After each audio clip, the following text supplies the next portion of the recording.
Yeah. So first of all, thanks a lot. Thanks a lot for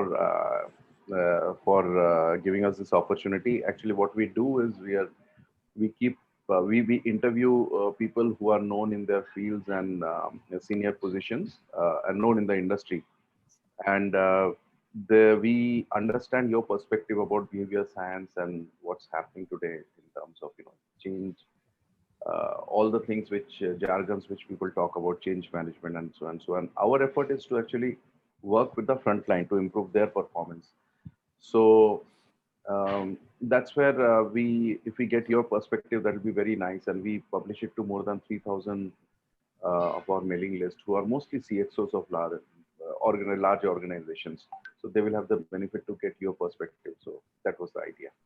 So what's the format you share it in? It's audio, video, both, or text? What's the format?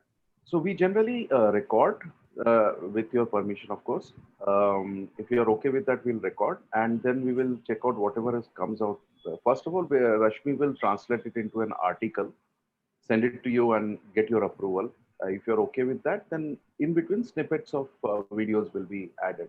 So entire 1 hour long video may become a little. I mean, people may not be willing to watch it. So we'll create an article, in between we'll put snippets. Is that okay with you? Yeah, whatever. Yeah. Yeah. So shall we get going? Sure. Yeah. So Deepak. So do you have to do something if you want to record, or you record in the middle, or what happens there? I'm recording now. Okay. Oh, okay. Yeah. So Deepak, first thing we would request you to talk about something, your journey so far. And then I'll go with a few other discussion points. So what exactly would you like to know? Where did you start your life and journey so far? Okay, great. So it's been an interesting journey which has taken me through many different places, many different kinds of work, and enjoyed every bit of it.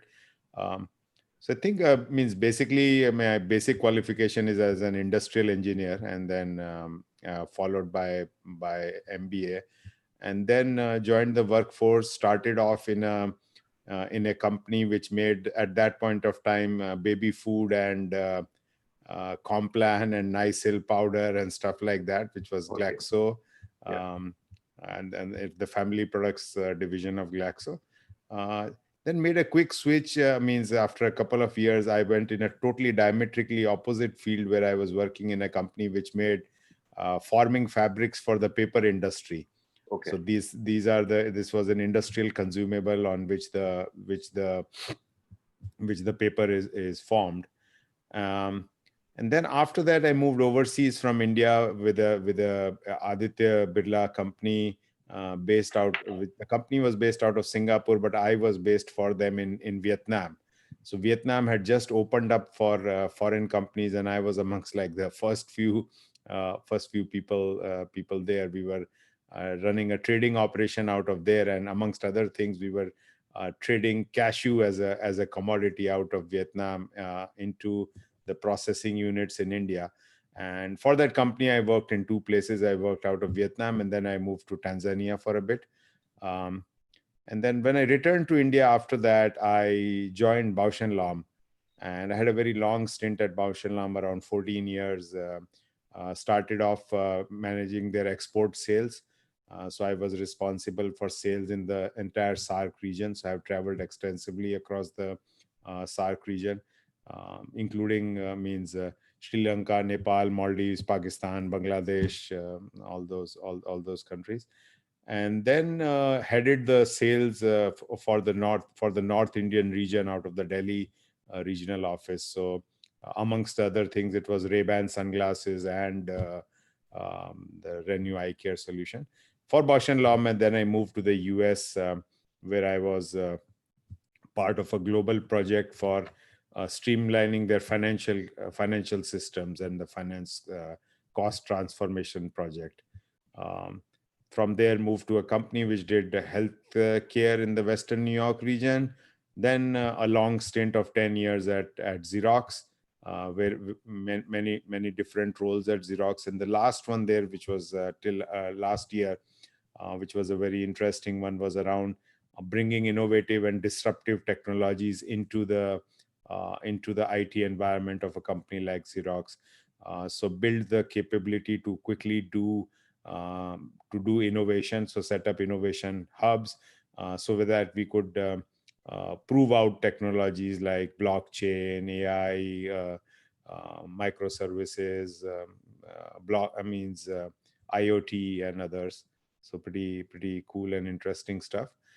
Then did a short stint at Accenture, where I was part of their CIO advisory practice, dealing with innovation and thought leadership, working with CIO clients around the journey to the future, or the future role of the CIO, kind of conversations with them. Um, Last few months, I have been on my own as an independent consultant. So once again, working with companies and leaders, including several startups, um, in helping them bring their product to market, while with some other companies on digital transformation and stuff. So that has been my journey so far. Amongst the things in this journey was I have interacted with, as part of a group of industry leaders.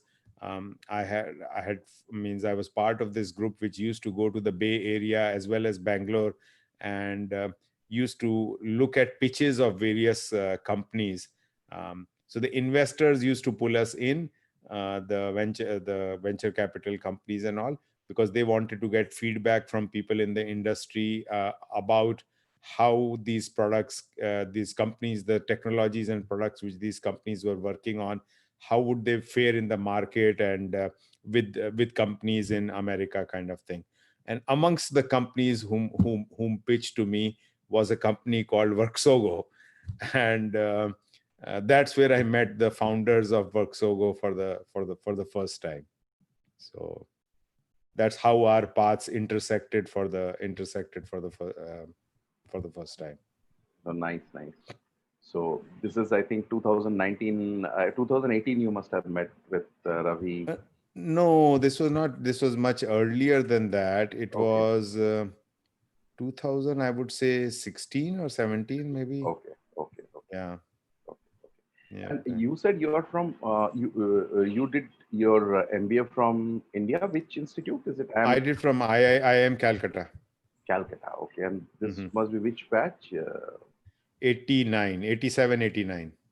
Oh, 87, 89. So it would have been my batch also, but so I am Bangalore 93. Although I Hmm. completed my engineering in 87, but I decided to work for a few years. Okay, nice, nice. So where did you do your engineering from? In those days, it was called as VRC, REC Nagpur. Okay, yeah, VRC, So now, Vishwasaraya Regional College of Engineering. yes, yes, yes. So later on, once I got into IIM, I learned to say REC Nagpur, and then now it is extended to ANIT. NIT. Yeah, No, yeah, it must be NIT yeah, Nagpur. Yeah, yeah, nice, nice. Hmm. yeah. Great. Great. Deepak, we know that you've been a leader in terms of digital transformation, and we've also heard from many our co-founders who have met you. You often talk about missing human catalyst in digital transformation management. So, wanted to understand your thoughts on this, and how do you think companies are overcoming last mile challenge, because last mile is all about human beings and human catalyst to embrace and absorb the digital transformation which is happening. So your thoughts on this? Okay. So it's fascinating stuff. But the interesting part is that in many cases now, means even in the last mile, the human part is being taken out in several cases. So there was this startup, I think, which has come out with this robo vehicle which can drive on the sidewalk also, and it will bring the supplies from the store to your home, kind of thing. So you just go and pick it out of that vehicle, and there is no human interaction involved. but that's beside the point. The more important thing is means that the human needs to be an integral part of the digital transformation. The digital without human will not drive value to the extent as which uh, involving the human in the right way, or using the digital transformation to accentuate what the human does or extend the capabilities of the human, would be a better way of digital transformation. And so it's an interesting thing in the sense that one may think that, okay, machines or digital processes are more efficient and more effective, um, but it is like but they are not more intelligent yet. So they can be efficient and they can be effective, but they're not truly intelligent. So we talk about artificial intelligence, but we are still way far away from general artificial intelligence, where means artificial intelligence can really think. So right now it's in the stage where it can do, but it cannot really think. um, and especially means like the current scenario is playing out when the pandemic happened, and suddenly all the data sets which were used to train AI algorithms in the retail space um, stopped working effectively, because they had not factored in the kind of changes which the pandemic can bring about in terms of human behavior. So those AI algorithms became meaningless. So AI to that till to the from that perspective is still a lot of garbage in, garbage out. So if the data sets are not good, the artificial intelligence will be bad. And so once again, that human touch and feel, the um, human ability to perceive how to judge the information, that is still very much needed.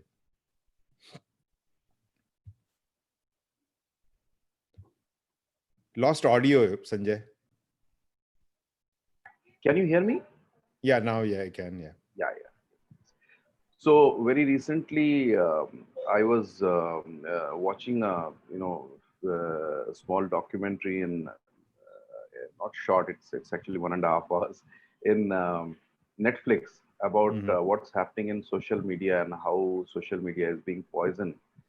And I was quite surprised to see to know that behavior science has gone quite deep into digital companies or digital transformation companies, so to say.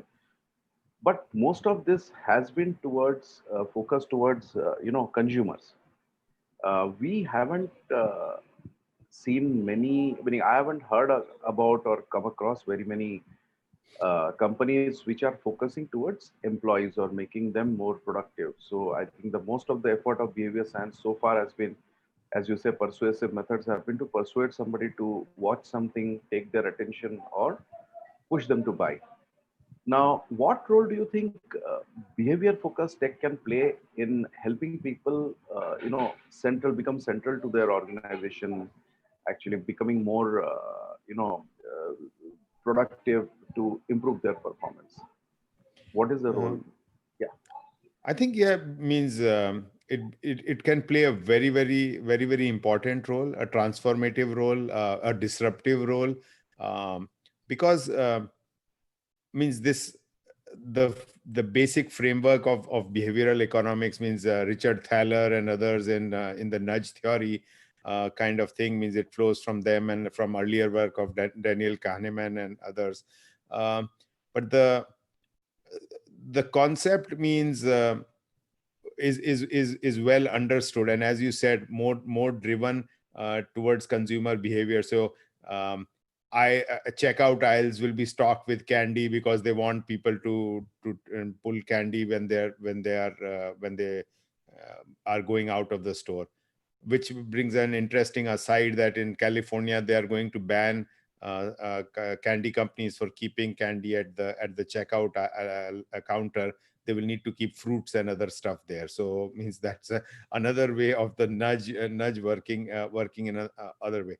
Now I have a personal experience with the nudge. So because I have an iWatch, and then it gives me those rings about how much you have completed your exercise ring today, move ring today, stand ring today, and it makes me feel good when I see all those rings completed. Which brings us to it brings us to your question, in the sense that if I, as a consumer or as a human being, feel positively reinforced by a messaging which the watch is delivering me, why wouldn't that work for an employee exhibiting the right behaviors, or is achieving the right targets, or has to be prevented from doing wrong behaviors? So in all these scenarios means, this kind of reinforcing nudge could be relevant. So now the next point would be, how does that nudge need to be delivered to the employee? And that's where the digital part of it will come into play, which would be either through their smartphone devices, could be a wearable device, and could be embedded in something else which they carry with them, kind of thing, or could be part of their interactions which they do via their laptop or other equipment. Um, so definitely means lots of way where it needs to be driven to the employee behavior. And coming to and it links back to your last mile question of earlier also, in certain extent, because right now, suppose one knows that a lot of work is related to delivery of stuff to people's homes, kind of thing. So there are so many people who have entered the workforce now as either working for these big giants like Amazon, Walmart, but delivering to people's homes. So that means that those individuals who are engaged in that work, they could get reinforcement to ensure that their driving behavior is okay, that they're meeting their targets, kind of thing. So that's one area where employees can benefit from this kind of technology. Thanks. I'm actually changing subject a little bit. Mm-hmm. Yes, everybody talks about VUCA world, Mm-hmm. you know, volatile, uncertain, Mm-hmm. complex, ambiguous world. And we saw a big thing which is happening in terms of COVID. Now, the question is, what are your thoughts about how a company can make themselves relevant and successful in this VUCA world? What can digital and human element, the interaction between human and digital play in this?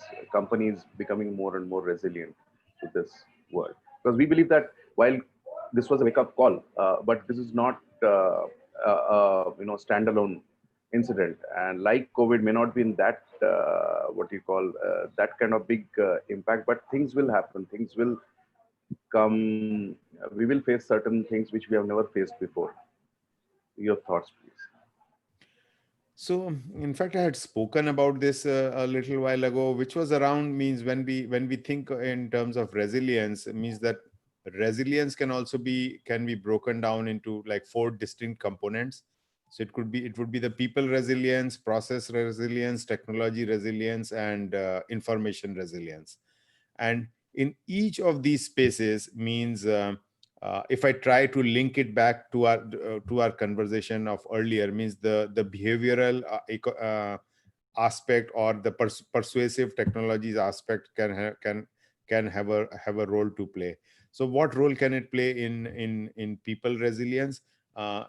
Is the same point which we were making earlier, in terms of, when people do consistent right behavior or right actions, they become more resilient. They become stronger. They learn to do things better. It improves their resilience. It reduces the uncertainty to a certain extent, which leads to improvement in their resilience. So an employee who is uh, exhibiting behaviors which are not aligned with the objectives of the company will drive the resilience down. But if all are aligned with a common purpose, resilience of the company as well as the individual increases.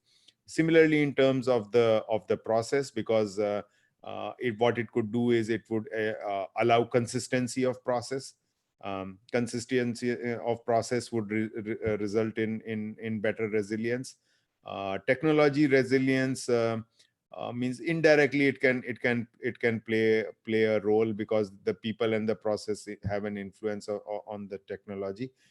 Similarly, on the information resilience, I cannot think of a direct example of how it would help, but I'm definitely sure it can have a role to play. And what I'm trying to do is I'm trying to link the conversation back to our underlying theme of the behavioral, the nudge, or the persuasive technology aspect. Sure, sure, sure. Now, you've talked about the front line. If I say now, if you also look at the managers or the hierarchy which manages this front line, in your thoughts, what kind of tools can help them? Digital tools can help them, and if at all they can help, because today the managers or hierarchy face unique challenge of having too much of information, too many analysis is being thrown at them. How can these digital tools help them becoming more, effective? Your thoughts on that? So I think in this given this plethora of information, what many times the managers are need are drivers for action. So rather than information per se, for many of the kind of roles, it needs to be more around what do they need to act upon. So that's the place where so you are moving from, say, analytics, you're moving from business intelligence to actionable intelligence, uh, to the next stage where you have these technologies which are helping them drive the action, or reminding them to drive action, kind of thing. So that's where your persuasive technologies can play a role. For, so you in from a visual dimension, you used to have like heat maps kind of thing. But if the heat map is actually accompanied with a kick in the butt kind of thing, which your watch is giving it, or your cell phone is giving it to you, kind of thing, I mean, that's at least for mid-level managers. And when I say kick in the butt, it's not actually the physical kick in the butt. It could be in terms of alert. It could be in terms of a notification, those kinds of things. So those can start playing a more increasing role in in driving some kind of behaviors. Right. So typically, in a frontline person, the behavior we want them to demonstrate is that of acting, meaning changing their behavior or building habits of doing the best practices, so to say. Uh, what kind of actions or what kind of behavior do you expect from managers for them to become much more effective? So so managers again deal with everything break ultimately boils down to interactions with people, process, technology, and information. And to a large extent, managers deal with people. Now, what happens generally in many cases is that the um, manager may not be exhibiting the behaviors which help him or her being more effective in dealing with people, kind of thing. So it could be, I'm thinking of an example where it could be like the right behavior for a manager is to praise the employee for when they do something good, kind of thing. So suppose that's a behavior which needs to be encouraged. Now, if they don't do it enough, if you have some kind of mechanism which gives the manager feedback, which says, you know what, um, all conversations are via phone or via email or something, the text can be mined, the sentiment analysis can be done, and it can give them feedback saying that, you know what, your praise coefficient or praisometer shows that you have not praised your employees enough today, or not congratulated Very them nice. enough today, or not celebrated success with them enough today. Means that could be positive feedback for them. Because right now what happens is, many times people get bogged down by the most recentness phenomenon. So if I at 4 p.m. in the evening I praise someone, and I'll think, oh my god, today the whole day I have praised everybody a lot, kind of thing, or exhibited the right behaviors. But if all the information is available, can be mined, which is again a, say, a digital or a technical solution. And then sentiment analysis of all the content can be done, and you can get a feedback on overall whether your sentiment was aligned with what needed to be exhibited or was not, kind of thing. So those it needn't be very prescriptive. It can be a simple, you get a green tick check mark, or you get a red cross mark, or whatever. And a smart manager can know, um, and it could be accompanied with feedback need, why don't you praise two more employees tomorrow, kind of thing, something like that. So that could be like one way in which technology can help managers become better managers, and this was in terms of their people interaction. Beautiful. I think that's a nice. You said what meter exactly? I forgot that. Presom, Presometer. Praisometer, I just made it up. It was nice. So, when we talk about meaning information, we also see the people down the line. It is not only managers, even people down the line, which is frontline people, are sometimes get overwhelmed with the amount of digital exposure they have and the amount of information thrown out to them. So, wanted to understand your perspective of how do you think leaders or managers can help their teams deal with the current, it's all too much kind of overwhelming sense which people are getting down the line, and that is their impacting possibly their productivity and motivation. I think they don't know what to do, and then they get confused and they kind of drop it. Uh, your thoughts on how effective managers and leaders can help this frontline people? I think they can do a lot, and some of it is, and this is an example which comes back from way back in my past, kind of thing, and it's a very familiar one for everyone who grew up in India, as you will fathom, is um, so when we were kids and we needed to get a shirt or a maid, our parents used to buy the fabric, and then we used to go to the tailor used to measure us, and used to measure many different dimensions before he or she made the shirt for us, kind of thing. And and what in the US would be called a bespoke shirt now means a very high end shirt, maybe made that way with many different measurements and all that kind of thing.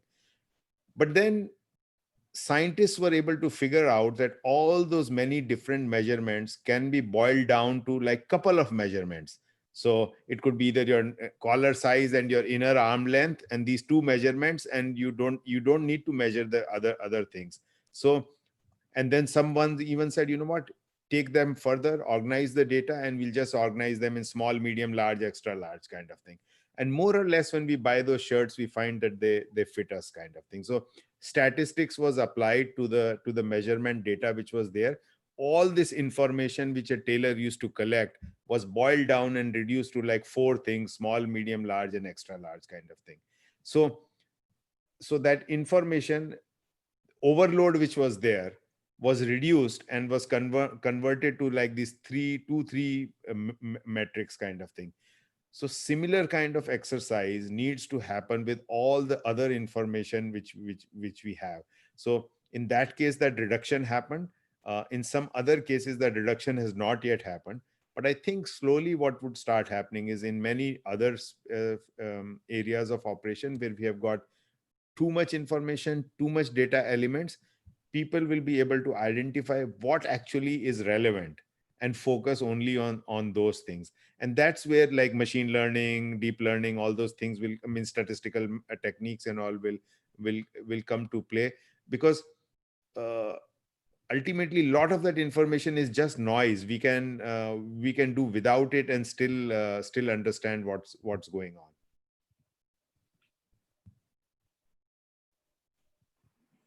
Thanks. Mm. Coming to the next question, which is the most classical question whenever we discuss digital transformation or AI, there's always a fear among very many. I mean, we have heard from even some big business leaders apprehension about AI. Will AI kind of replace human beings? Uh, and people talk about these movies which have come in the past, 2 3 decades about Arnold Schwarzenegger coming from the Mhm. future and all those kind of things. So your thoughts on does it need to be AI versus humans, or can future be reimagined as AI plus humans? And have you seen any examples of that kind? So, so first of all, means this fear of AI um, is not actually fear of AI per se. It is the fear of humans for anything new or different kind of thing, and especially on the technology dimension. And it has happened through the ages. So when humans would have first discovered fire, there would have been some people who would have been scared of fire, and then other people figured out how to deal with it. And then we come back all the way till the industrial revolution, and when the loom was first invented in England. Then there was a whole group of people who were then termed Luddites, who went out and were breaking the looms because they thought the looms will be taking their jobs away. Of they were means weavers, and it will take their jobs away. um, and then we have like the all the horse cart drivers, when the cars arrive, saying, hey, our jobs will go away. Because, and yeah, the jobs went away, but the society evolved, new kind of roles, and things emerged. So similarly, in that same continuum, now AI has taken the place of that new thing which we don't fully fathom, and we don't know what it can do to us, kind of thing. And so people are scared of it. Now, some of it is due to the fact of AI, people not being able to understand. And this is a key challenge, and you must have heard and read about it, is like, um, why did AI do what it did, kind of thing. So that's the question, because it becomes like a black box. So it performs an action, and you don't know why it did what it did. And that's why the whole drive towards explainable AI, where AI can provide some explanation of why it did what it did, kind of thing, in a language which is understandable to humans. So there's a big drive for that going on. So once that happens, means some of the uh, you can say, it's that awe needs to be removed. And once the awe goes away, people are able to fathom out, like, really what is going on. So the next part of your question was, means can you come with it again? Sorry, you're on mute. Sorry. Sorry. Yeah, what I was trying to say was, if we hear any behavior scientist, a behavior scientist says that human beings, I think there is irrationality of mind, and Hmm. a big part of our mind is governed by irrationality. Meaning, somebody may say 90%, somebody may say 70%. Whatever it is, it's a very big part of our lives is governed by irrational things. And wherever we talk about irrational things, the emotions come into play. So AI is all about artificial intelligence. So I don't know, but we have yet to meaning come across AE, meaning artificial emotions or something like that. So question was that when AI still don't have emotions, it's still primarily with human beings. Is it possible to reimagine a future where AI plus humans will be way more stronger than just talking about AI?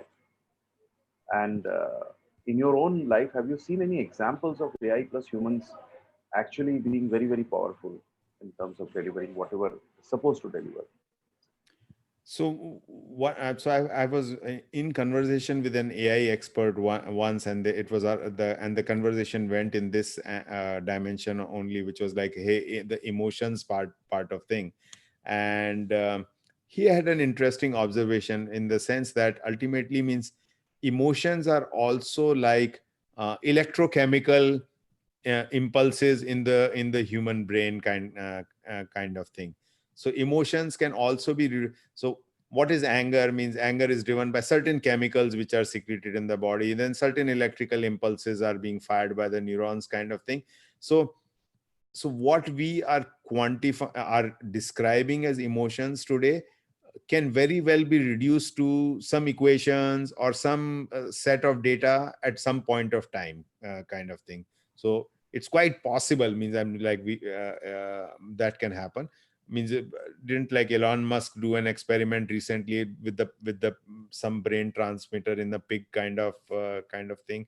um, so at some point of time, and even right now, even with your persuasive technology kind of things, um, some of uh, the feedback or the iterative loop to drive emotions is already in place, but and it has not yet been fully put into effect as a consolidated whole, but in piecemeal it is already there. For example, um, if I'm carrying my smartphone and I have my watch on, and if I have some kind of wearable dress, wearable shirt, or with some embedded sensors and all on, means it can judge that there are certain things happening which before I go for a cup of tea or coffee kind of thing.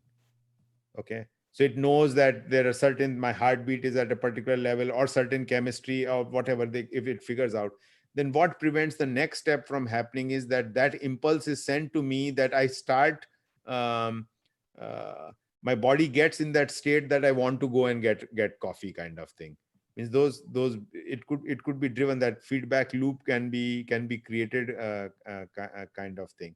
So it's, when I'm happy, I eat chocolate. So why can't they figure out a way to make me happy? And they know that I'm happy when the temperature is at a certain level, when the lighting is at a certain level. Means all those are controlled by smart devices now, so they can or the reverse side, you see that some conflict is happening in the house, say for example, and then suddenly the mood lighting changes, or everything in the house changes because your smart device has detected that it needs to bring calm into the house kind of thing. So those kind of things will come, Wow.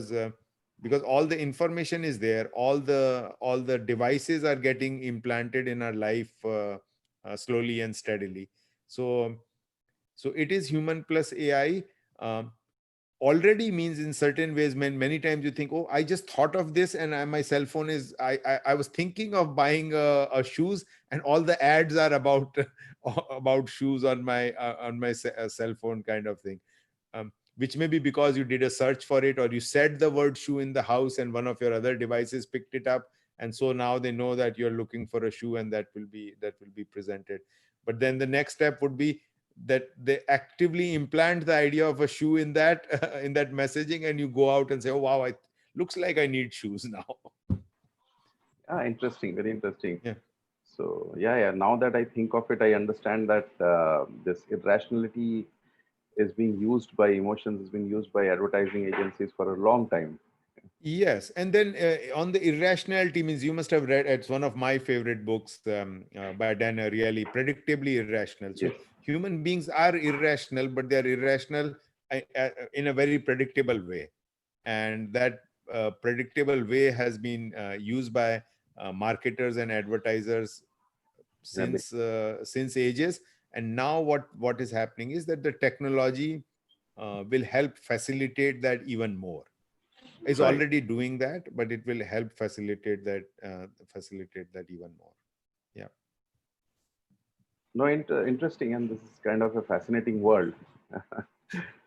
So Yeah. coming to the last question from our side, and feel free to add whatever you want to say. But our question was, we've heard about your four mantras of AI. So can you talk a little bit about your four mantras of AI? And if you can give a few business examples, that would be very, really good. Okay. Now you are making me think. I I think the four mantras uh, were, one was, you have to think think sm- uh, think big in terms of the vision. So you have to think big in terms of the vision for what you want to do with your with AI.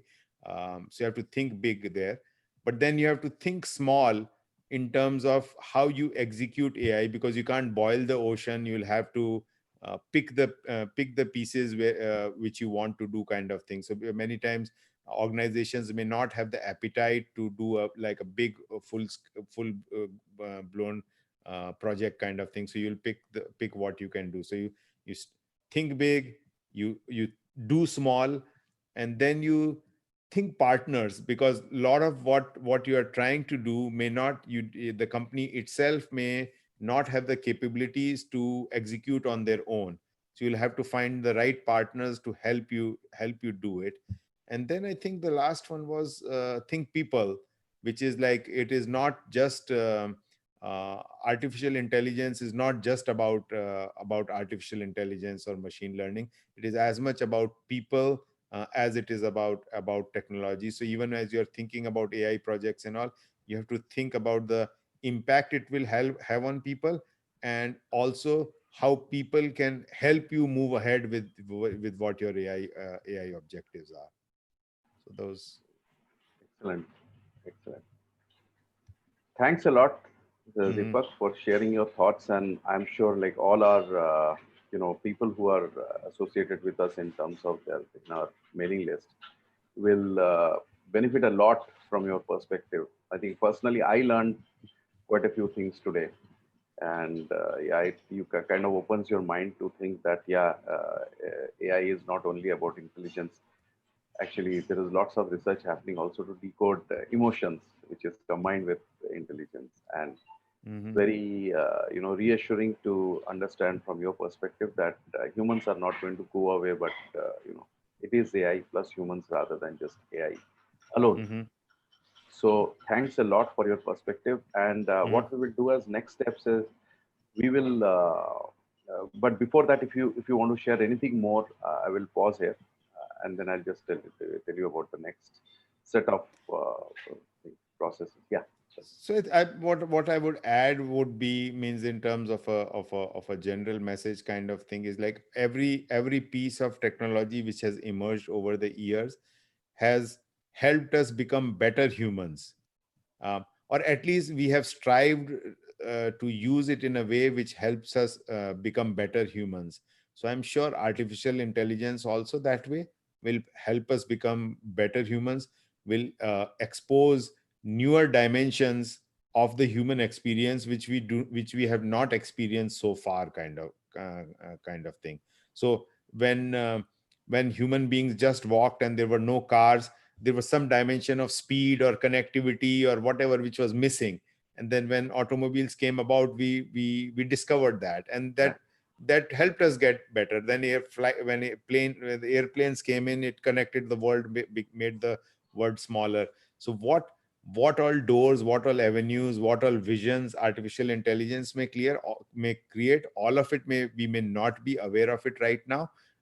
But that doesn't mean that we should take the view that all of it will be bad. Hmm. um, I, as an optimist, I would think that more of it will be good, some of it will be bad. Every technology has got Right. is a double-edged sword. So some of it will be bad, but hopefully means ultimately it will all work out for the betterment of human society. So from information age to we are moving into AI age or something. Yeah, it means so AI itself it doesn't scare people much as like AGI, when AGI comes about, which is the artificial general intelligence. Because right now means AI cannot think. So the think part is the human part. So AI still, so AI can play chess and AI can play Go, and one but that is not thinking really, kind of thing. Like, can AI dream of the world which will be?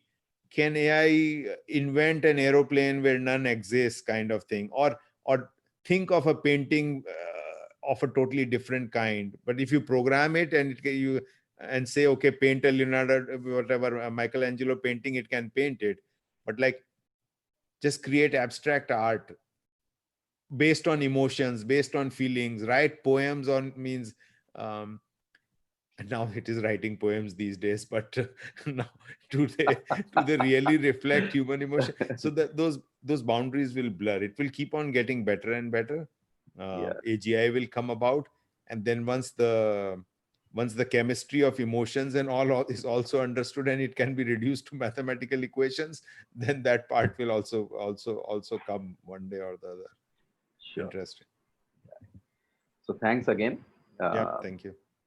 as a next step, what we will do is we will send the transcript. Meaning we will write an transcript of the entire interview, clean it up from our side, and send it to you for your approval. If you Once we get your approval, then we will go ahead and we will print it and we will send it to all our to all the people who are there in our mailing list. Hmm. So that is the thing. And look forward to being in touch with you, Deepak. I think this has been really, really eye-opening stuff. Especially, I didn't know about AGI. This is something very, very new to me, and I will read up a Okay. little bit more. Okay. So thanks a lot. Oh, Thanks a thank lot you. No, for everything. this was great. And Rashmi, you've got your work cut out for you because I rambled on and on. So you'll have to make it very concise and focused. So let's see what you come back with. Yeah, yeah. No, actually, I did so many interviews. I think yours is possibly one of the most coherent ones. Yes, yes. Okay. So, Up. so to that extent, I think Rashmi is today a little bit lucky we are, right? Okay. Yes. Great. Thanks. Your presometer is working well. Thank you. Okay. Yeah. Thanks, Deepak, Thanks. and thanks. And look forward to catching up with you again. Perfect. Thank you. Bye Thank you bye. so much. Bye bye.